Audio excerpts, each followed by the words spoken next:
commence avec quelques mots d'une chanson très célèbre, Hatli fil Ouel Seksou, Wala Trali Hadimsu. هاتلي في الأول سكسو هاتلي في الأول سكسو ولا تخلي حد يمسو لا تخلي حد يمسو. Serre-moi d'abord le couscous et ne laisse personne d'autre y toucher. Exactement. Ces paroles qui nous mettent tout de suite dans l'ambiance d'un grand festin cachent en fait une histoire bien plus profonde. C'est presque une épopée. Ah ouais, L'histoire d'une voix légendaire du Maroc, la voix de l'Hossein Toulali. absolument. Et pour notre exploration aujourd'hui, on va se pencher sur la transcription d'un documentaire fascinant qui retrace sa vie. Mais pas seulement sa vie, c'est ça qui est incroyable. Non, justement, on va voir comment le destin, souvent tragique, de toute une tribu, les Toulaka, a infusé des décennies plus tard la voix de cet homme. C'est ça, on va relier l'épopée d'un peuple à la naissance d'un artiste. Eh ben, une histoire de résistance, d'exil et de survie, ça se transforme en un héritage artistique d'une richesse incroyable. Alors pour comprendre ça, il faut remonter le temps, loin en arrière. On plonge dans le Maroc du 19e siècle. Et le tableau est plutôt sombre. Oui, le documentaire décrit une période extrêmement difficile. Le pays est dans une situation de crise quasi permanente. Au nord, il y a la pression militaire des armées européennes. Et ce n'est pas qu'une menace lointaine. Il faut se souvenir de la défaite d'Isly en 1844 contre la France.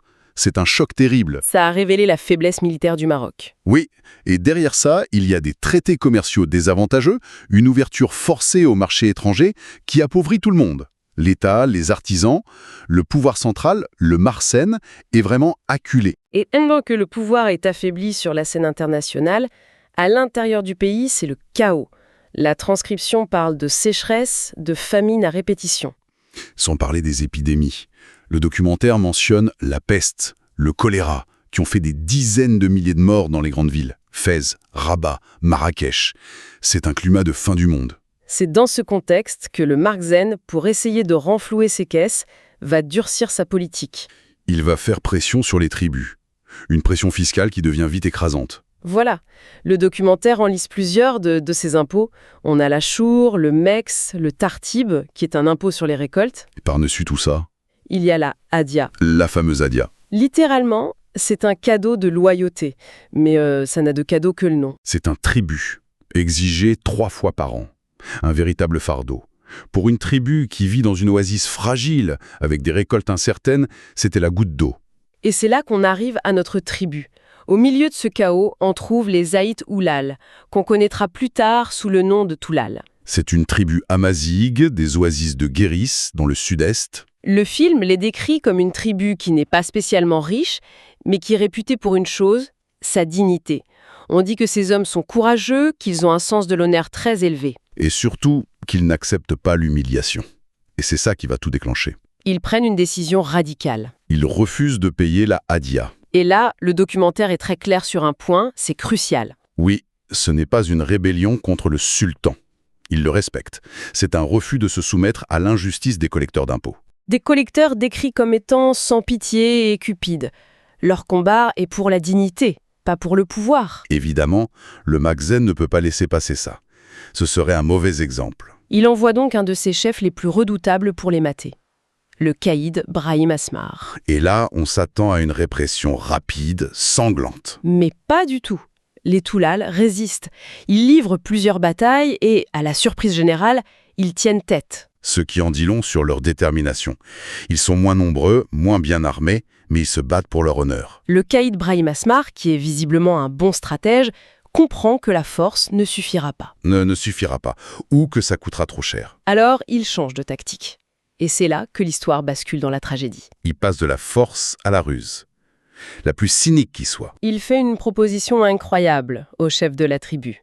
Il les invite à un grand banquet de réconciliation pour sceller la paix. C'est un coup de poker. Dans la culture de l'époque, une telle invitation, c'est presque sacré. La refuser, c'est un affront. L'accepter, ça demande une confiance aveugle. Et il décide d'accorder cette confiance. Comme le veut la coutume pour un repas de paix, les chefs arrivent sans leurs armes. C'est un signe de bonne foi. Et bien sûr, Le piège se referme. À peine entrés, ils sont encerclés, arrêtés, désarmés. Le caïd leur donne alors un choix terrible. L'exil immédiat de toute la tribu, ou l'anéantissement. C'est la fin. Ils ont perdu non pas sur le champ de bataille, mais par la trahison. C'est une humiliation suprême. Le choix est donc fait pour eux. Vers 1858, la tribu entière quitte ses terres. C'est le début d'un long, pénible voyage. Le documentaire dépeint une image vraiment poignante. Des hommes épuisés, des femmes avec leurs enfants sur le dos, des enfants pieds nus, affamés. Qui marchent vers un avenir totalement inconnu. Leur périple les mène d'abord vers le nord, jusqu'à Fès, la capitale impériale. Mais ils ne sont pas les bienvenus. Ils sont logés à l'extérieur des remparts, dans des conditions très précaires. Leur présence devient vite un fardeau pour les habitants de Fès, qui sont eux-mêmes en difficulté. C'est finalement le sultan de l'époque, Mohamed Ben Abderrahmane, qui va décider de leur sort. Il les déplace à nouveau. Cette fois, vers Meknès. Et c'est là, à Meknès, que leur destin va prendre un tournant complètement inattendu. Oui, leur lieu d'exil va devenir petit à petit leur nouvelle patrie. C'est une transformation fascinante. Au début, ils vivent sous des tentes, en marge de la ville. Mais leur réputation de guerriers courageux les a précédés. Et le pouvoir va les utiliser, il décide de les intégrer à la fameuse armée du Boukhari, la garde noire des sultans. Les exilés deviennent des soldats du pouvoir qui les a chassés. C'est quand même incroyable. Et ce n'est pas tout. Non. Le Makhzen va leur construire une forteresse, une kasbah, pour qu'ils puissent défendre la ville de Meknès. La Kasbah de Toulal est née. C'est fou de penser que le lieu qui symbolise leur exil porte leur nom. Et qu'il devient un rempart pour la ville qui les a accueillis. Le quartier populaire de Toulal, qui existe encore aujourd'hui, vient directement de cette histoire. On a donc une tribu déracinée qui, par sa force de caractère, s'enracine à nouveau, au point de donner son nom à une partie de la ville. La cicatrice de l'exil est devenue une partie de l'identité de Meknès. Et c'est de ce terreau, de ce quartier, imprégné d'une histoire de rérisant, de dignité bafouée mais jamais perdue, que va naître, quelques décennies plus tard, une voix unique. On y arrive. En 1924, dans ce quartier de Toulal, à Meknès, naît El-Houssine Dadouche. Que tout le monde connaîtra plus tard sous le nom d'El-Houssine Toulali. Il est le descendant direct de ces exilés. Il naît dans une famille pauvre, mais, comme le dit joliment le documentaire, riche en talent. La famille était connue dans le quartier pour la beauté de ses voix. Et pourtant, son destin d'artiste n'avait rien d'évident. Le documentaire soulève un obstacle culturel majeur. Oui, dans la mentalité de la tribu, très conservatrice, chanter professionnellement, surtout des chansons profanes, c'était très mal vu. On nous dit que c'était considéré comme une activité pour les gens sans cervelle ou déréglés, indignes d'un homme d'honneur. Il a donc dû se battre contre les préjugés de sa propre communauté. C'est un paradoxe incroyable. L'héritier d'une tribu qui a tout sacrifié pour son honneur choisit une voie considérée comme déshonorante. Et il y a un autre paradoxe, tout aussi fascinant. C'est celui de la langue. Ah oui! Bien que d'origine amazigh, il va devenir l'un des plus grands maîtres du Maloun. Le Maloun, cette poésie chantée très raffinée, en arabe dialectal, l'art des grandes cités impériales. Le documentaire utilise une formule magnifique pour décrire sa voix. Il dit qu'il a réuni la pureté du bédouin et la profondeur de la civilisation. Il fait le pont entre ses racines nomades et sa culture citadine d'adoption. Et ce talent, c'était vraiment une affaire de famille.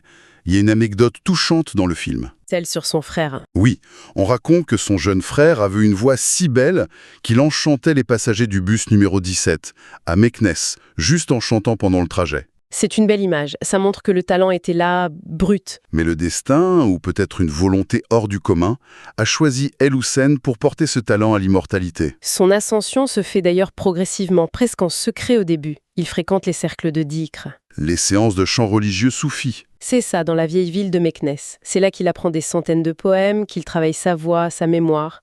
On dit que sa mémoire était une véritable encyclopédie. Et puis vient l'indépendance du Maroc en 1956. Et l'essor de la radio nationale. La radio va lui ouvrir ses portes et faire sortir sa voix de Meknès pour la faire entrer dans tous les foyers du pays. Sa carrière est lancée. Sa voix devient rapidement un trésor national. Il chante l'amour, la nature, la spiritualité, la mer. Des thèmes universels. Il prend cet art ancien, le Maloun, parfois considéré comme un peu désuet, et il le rend accessible, émouvant pour tout le monde. Il devient un pont entre le passé et le présent. Mais au-delà de l'artiste, le documentaire insiste énormément sur un aspect de sa personnalité, un aspect qui éclaire toute son histoire. Son ascétisme. Exactement. Malgré une célébrité immense, les plus grands festivals, les invitations au Palais Royal, il a vécu toute sa vie dans une simplicité presque monacale. Et ce n'est pas juste un détail, c'est peut-être la clé de tout le personnage.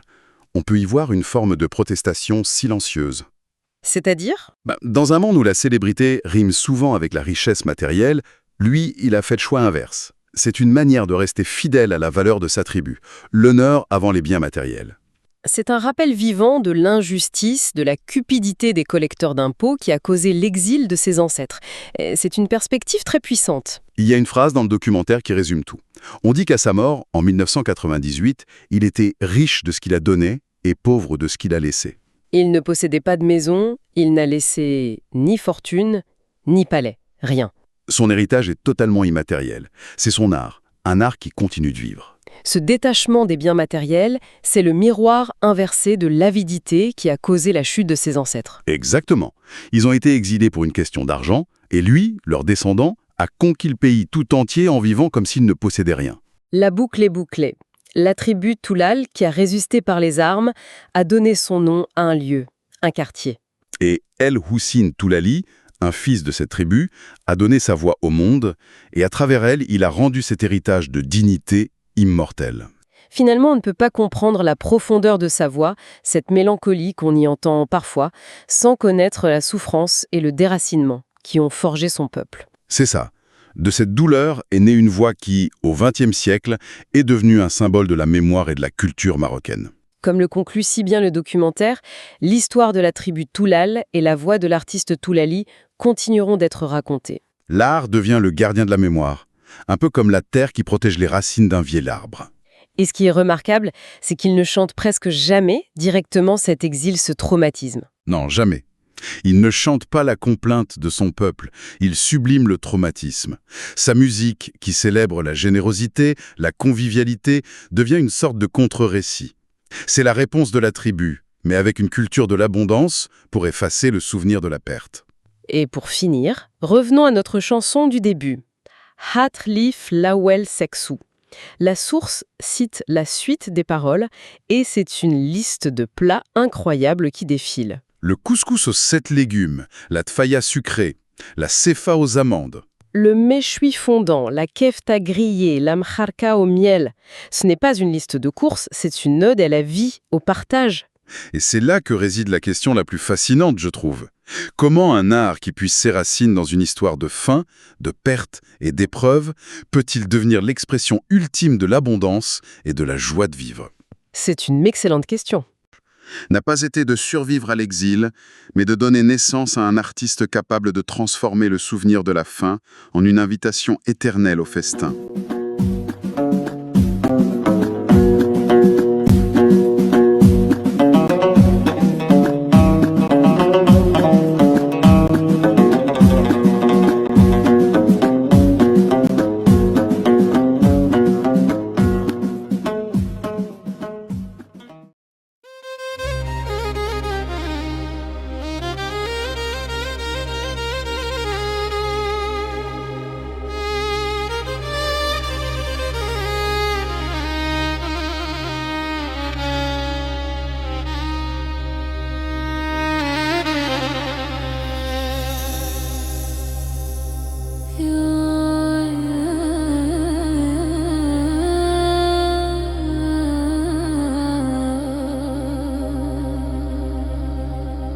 أزلت مرتزل تلل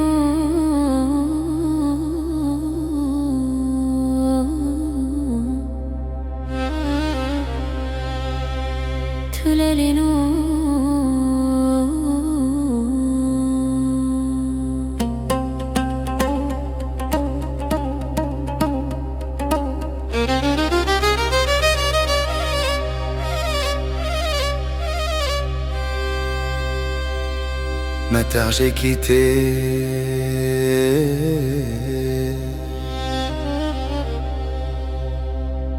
loin de toi j'ai vieilli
اغتلي انت فاتي ذا اللمحة في دلي نيت تقول يا دوالي غيت ما يخسي ندم غد ندم ورست نغيرة أقوى زارين ويقرا زليس ينزعن رفي خداني نوحك انتورا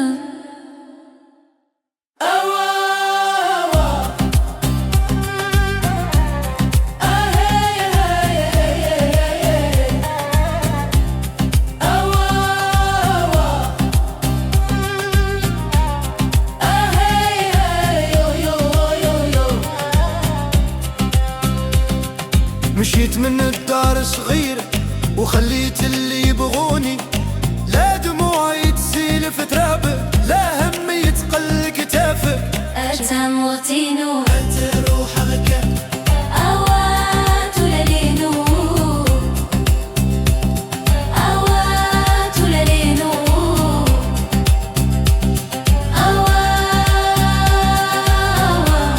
سمحي سمحي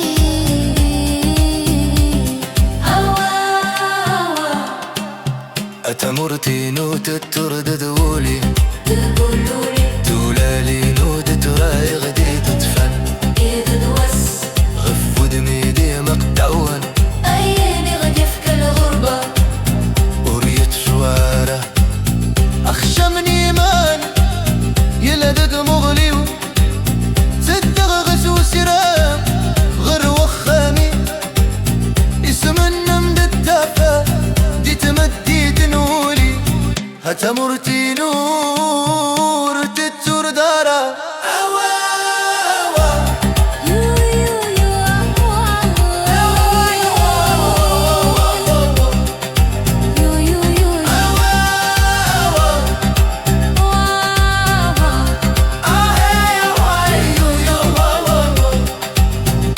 Je t'ai laissé porter mon silence et toi tu as porté mes absences.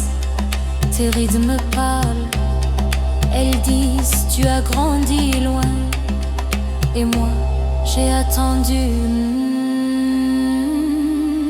sans coup. قد الروح قد الروح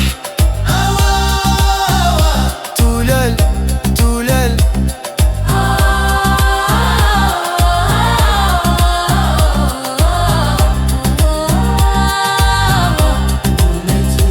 Samhi, pardonne-moi mais je ne savais pas. Samhi, يا تمرتي نور كنت غارة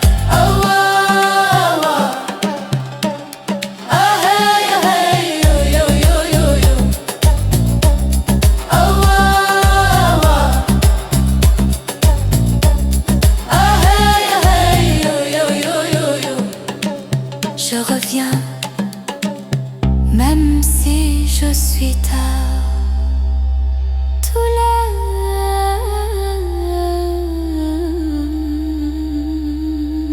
de coule. Some